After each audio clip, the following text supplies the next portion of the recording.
اور ڈپارٹمنٹ کی اگر یہی پریکٹس ہے تو 30 سال سے 40 سال سے چلی آ رہی ہے. جنیجو صاحب کے وقت سے لے کر کاکڑ صاحب کے وقت تک دیکھنا پڑے گا ہر ٹرانزیکشن کو, اور اس میں میرا خیال ہے کہ یہی نکلے گی ڈپارٹمنٹل پریکٹس. جہاں تک تعلق ہے وہ 190 ملین پاؤنڈز کا, وہ نیشنل کرائم ایجنسی نے اس کو دیکھا ہے اور اس کو مناسب سمجھا ہے کہ وہ رقم واپس آ جائے پاکستان. وہ رقم آ کے کہیں گمی بھی نہیں ہے, ایک اکاؤنٹ میں پڑی ہوئی ہے. سو لاس کوئی کاز کیا ہوا نظر نہیں آتا, یہ کیس بھی نہیں بنتا.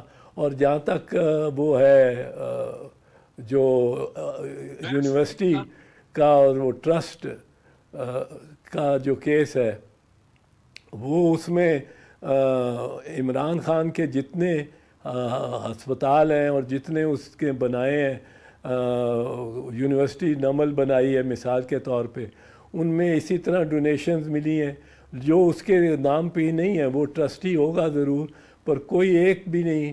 اتنے بڑے بڑے ہسپتال اس نے بنائے ہیں جو میں نے آپ کو بتاؤں آپ کے ناظرین کو کہ چند روز سے شروع کیا ہوا ہے 2 اسکول بنانے اپنے گاؤں مگوال میں گجرات میں, اور TCF سٹیزن فاؤنڈیشن کی معاونت کے ساتھ. اور میری زمین پہ بن رہے ہیں تو میں بڑا پھولے پھرتا ہوں کہ جی بڑا کام کر رہا ہوں میں اپنے آبائی گاؤں میں. لیکن یہ جو ہسپتال ہیں یہ اس کی ملکیت نہیں ہے, نہ یہ اسکول میری ملکیت ہوں گے.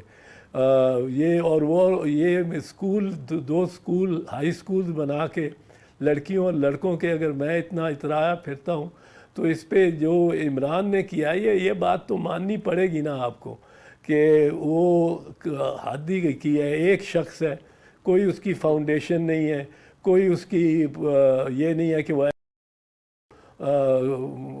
کارپوریشن ہے یا کارپوریشن ہے جس نے ایک چیریٹیبل یا فاؤنڈیشن ہے جو چیریٹیبل اس نے بنائے ہوں. اور یہ ایسی فاؤنڈیشنز ہیں, ان میں 3 میں سے 2 کا جو نام لیا ہے میں نے, وہ تو ہیں جو اسرائیلی سپانسرڈ ہیں, تو یا اسرائیل کے ان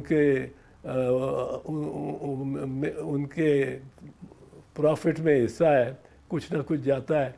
تو یہ تو خالصتاً پاکستانی اثاثے ہے. اور یہ 3 بڑے کینسر ہسپتال اور ایک نمل یونیورسٹی, تو اس میں یہ سارے کوئی بھی ان سے کیس نہیں بنتا, پر اس کو بڑی سخت کڑی سزا دے رہے ہیں کیونکہ امریکن نے یہ کہا اس سائفر کیس سے ثابت ہوتا ہے کہ اس کو ہٹاؤ, اور یہ کہا کہ کل تک ہی ہٹانا ہے. اور کل تک کی ڈیڈ لائن جو ہے وہ ظاہر ہے اس وقت کس کو کہا جا سکتا تھا کہ اس کو ہٹاؤ. وہ اس وقت کے آرمی چیف یعنی باجوہ صاحب کو ہی کہا جا سکتا تھا, اور باجوہ صاحب یہ شرط امریکنوں کی منظور کر سکتے تھے.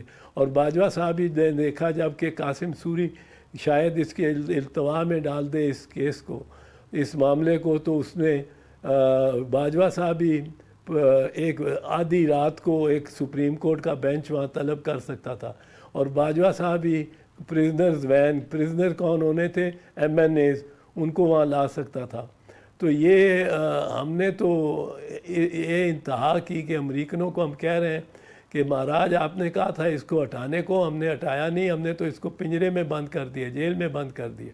تو یہ سب باتیں جب ہو رہی ہوں. جی جو آپ بات کی یہ فرمائے گا کہ جتنے کیسز بھی سابق چیئرمین PTI کے خلاف ہیں وہ سب جیل میں ٹرائل سے گزر رہے ہیں. آج جو غیر شرعی نکاح کا یا عدت میں نکاح کا کیس ہے, آج اس کا فیصلہ بھی ہوا ہے کہ وہ اب جیل میں ہی ٹرائی کیا جائے گا. تو ہر کیس جیل میں اگر ٹرائل ہوگا تو کیا یہ ٹھیک ہے, یہ انصاف کے مطابق ہوگا؟ نہیں, یہ بالکل انصاف کے مطابق نہیں ہے. یہ بھی بڑی غیر انصافی بات ہے اور امتیاز ہے, بہت برا امتیاز ہے. اور یہ جیل ہی نہیں ہے, یہ ان کیمرہ بنا دیا انہوں نے. جیل میں تو کوئی اگر ٹرائل ہو تو کم از کم اجازت ہوتی ہے میڈیا آ جائے, پورا آ جائے میڈیا, اور اتنا بڑا ہال ہے کہ وہاں کم از کم 200 بندے آ سکتے ہیں اور وہاں 6-7 کی اجازت دی ہوئی ہے صرف.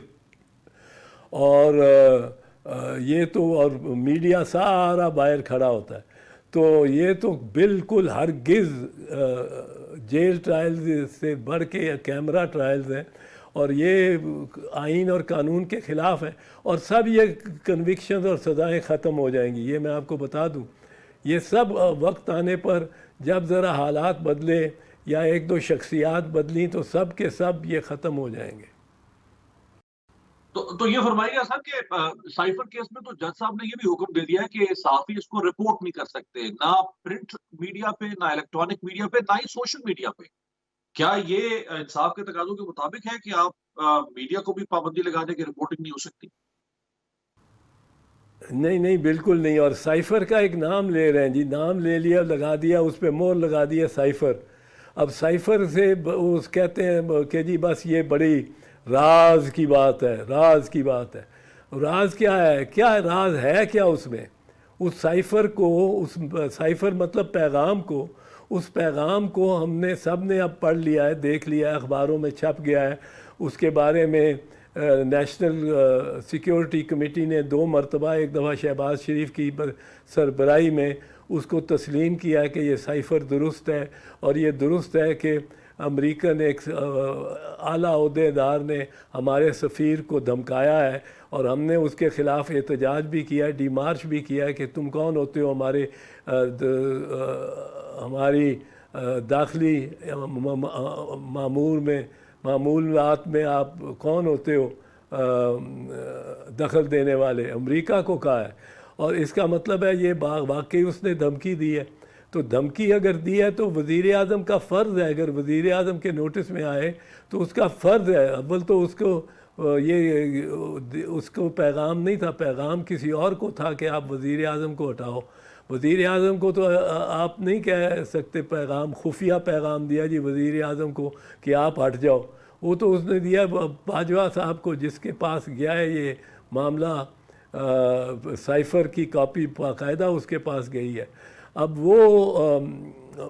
وہ ذمہ داری لے لیتے ہیں اس کو ہٹانے کا.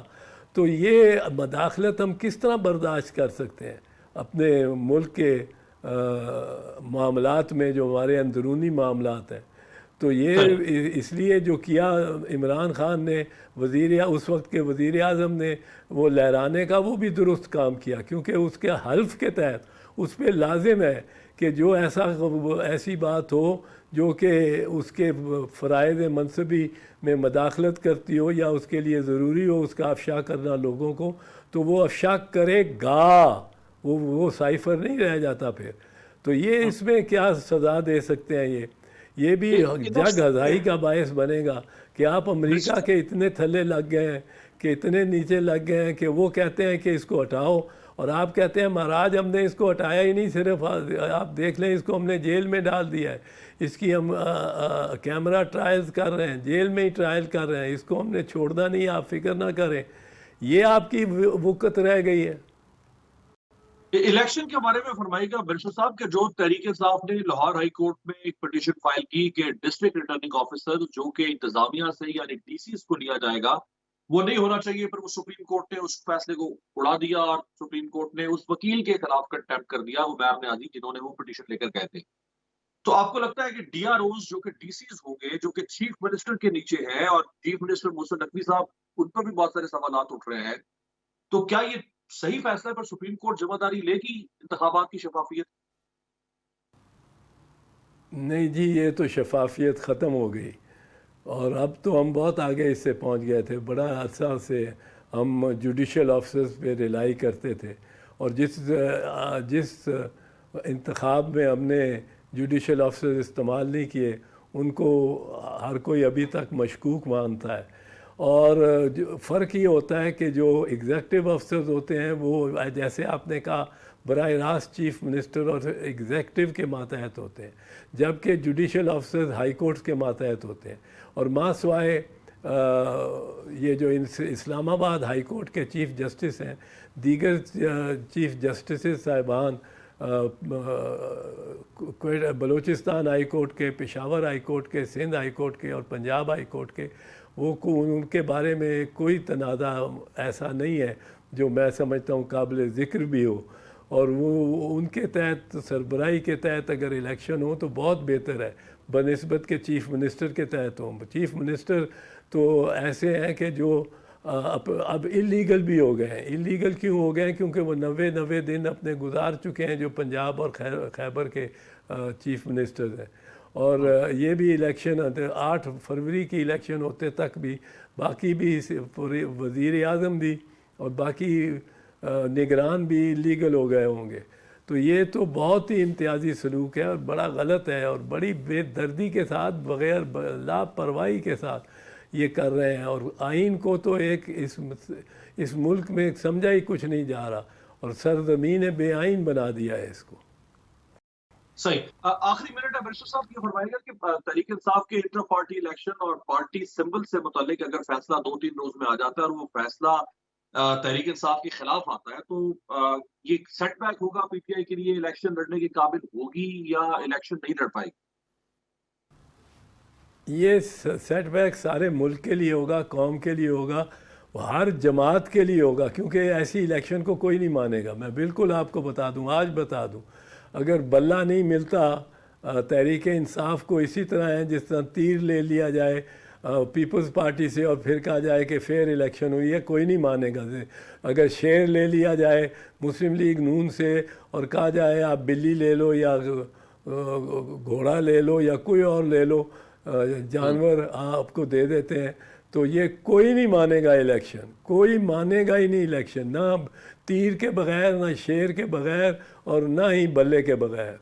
اب یہ اپنا نقصان کرائیں گے، ساری قوم اور ملک کا نقصان کرائیں گے سارے، اور اپنی ساکھ بھی ختم ہو جائے گی ان کی حکومت کتنا عرصہ اس کے بعد چل سکتی ہے یہ میں نہیں کہہ سکتا، پر یہ اپنی حکومت کے کفن میں آخری کیل ٹھونک رہے ہوں گے اگر انہوں نے کسی ایک جماعت، آپ سوچیں شیر کے بغیر الیکشن، آپ سوچیں تیر کے بغیر الیکشن، پھر دیکھیں، پھر سوچیں، پھر اس نتیجے پہ پہنچے کہ کیا کسی کو ایکسیپٹیبل ہوگا یہ الیکشن، کیا یہ چل سکے گی حکومت جو اس ایسے الیکشن کے تحت بنے گی۔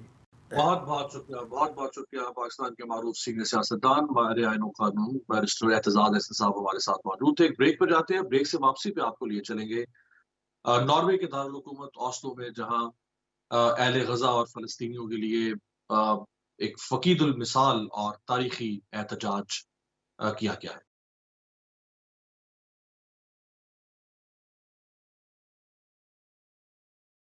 بریک کے بعد خوش آمدید۔ اس وقت میں موجود ہوں ناروے کے دارالحکومت اوسلو میں، جہاں ہزاروں کی تعداد میں لوگ اوسلو کی سڑکوں پر موجود ہیں۔